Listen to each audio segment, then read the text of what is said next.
Kalbinin sirrini hoş sözlerinle, vətən həsrətini o gözlerinle hatire koyarak sen çıkıp gittin. Ananı bacını müciz ettin.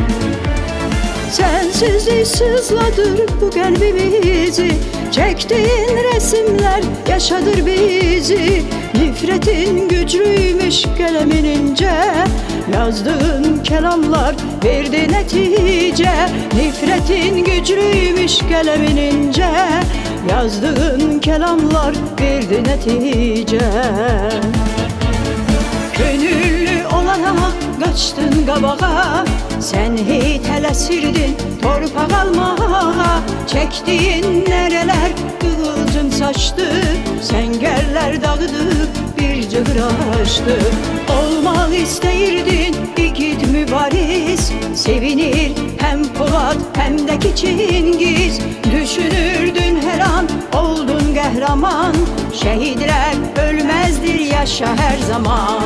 Şehidler ölmezdir yaşa her zaman.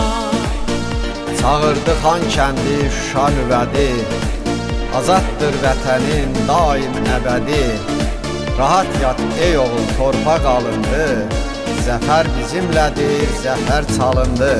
Sensizlik sızladır bu kalbimizi, çektiğin resimler yaşadır bizi.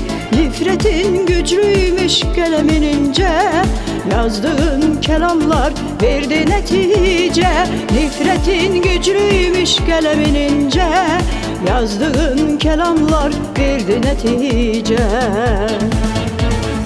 Gönüllü olarak kaçtın qabağa, sen hiç tələsirdin torpaq almağa. Çektiğin nereler kıvılcım saçtı, sengərlər dağıdıb bir cığır açtı. Olmaq istəyirdin igid mübariz, sevinir hem Polat hem de Çingiz. Düşünürdün her an oldun qəhrəman, şehidler ölmezdir yaşa her zaman. Şehidler ölmezdir yaşa her zaman.